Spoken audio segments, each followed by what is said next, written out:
रंगकामाच्या पैशाबाबत विचारणा केल्याचा राग आल्याने एका मजुरावर कोयत्याने हल्ला करण्यात आल्याचा प्रकार सांगलीत घडला आहे।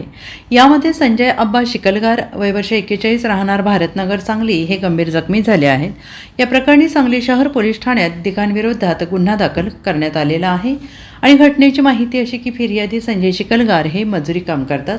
बुधवारी रात्री 10च्या सुमारास ते संशयित करण शिकलगार राहणार भारतनगर सांगली यांच्या घरी रंगकाम च्या पैशाविषयी विचारणा करण्यासाठी गेले होते आणि याचा राग आल्यामुळे करण शिकलगार यांनी त्यांच्याजवळ असलेल्या कोयत्याने फिर्यादी संजय शिकलगार यांच्या डोक्यात कपाळ आणि डोक्याच्या पाठीमागील बाजूस वार केले। भांडण सोडवण्यासाठी संजय यांचा मुलगा कृष्णा गेला असता त्यालाही दोघा अनोळखी व्यक्तींनी मारहाण केली।